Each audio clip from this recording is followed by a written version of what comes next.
এই যে স্কুলের যে 2016 যে অনেকগুলো বাতিল হয়ে গেছে, এটা সম্পর্কে কি বলবো বলো? এটা এখানে সরকার যে ডিসিশন নেবে, হ্যাঁ ওইটাই করবে। আগে রিপোর্ট চাচ্ছি, কেন দেওয়া হলে না? হ্যাঁ, ওটা এরকম বাতিল চাইছে। যেটা যোগ্য ও পাবে, যেটা পড়াশোনা ডিগ্রি করা আছে ওকে কেন নেওয়া হয় নাই? কেন আন্দোলন করছে?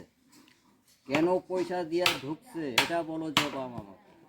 হ্যাঁ, এটা যোগ্য আছে, যারা পড়াশোনা পাস হয়ে আছে, নম্বর বেশি পাচ্ছে, কেন নেওয়া হলো না? হ্যাঁ, কেন এখানে ওইখানে কেন আন্দোলন করছে? ওইখানে কত আন্দোলন করা আছে। কোনো দিদি আইসে বলো, দেখাশোনা করো, আলাপ করো, এটা করে করোনা কত করছে মেয়ে ছেলে।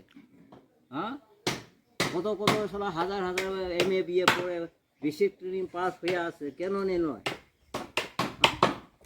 এটা ব্রেন লাগে, ও ব্রেন আওলাই গেছে। হ্যাঁ, যারা পাস হয় নাই ওদেরকে ঢালাই বলে সবাইকে নেওয়া হবে টাকা দিয়ে। এবার চোদন বুঝো।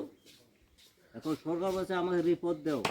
আর একটা প্রশ্ন করছি, আপনি কোন ক্লাস অবধি পড়াশোনা করেছেন? আমরা তো ক্লাস 1 থেকে 2 3 পর্যন্ত পাস হয়ে আমরা পড়াশোনা না। আর গরু চড়াই, ওই চড়াই মাঠে গরু নিয়ে আসবে, এই চাই আমাদের বাঁধবো, ভোরবেলা খাইয়া গরু নিয়ে গেল মাঠে। না, আগে 50 এগুলো নাই, হারিয়াও আগে চান্স নাই। আগের লোক খাইতো না, এরকম বুড়াগুলা খাইতো। আচ্ছা, ঠিক আছে, ঠিক আছে। আগে বুড়াগুলা খাইতো নিজে বাড়ি বানাইয়া চাউল।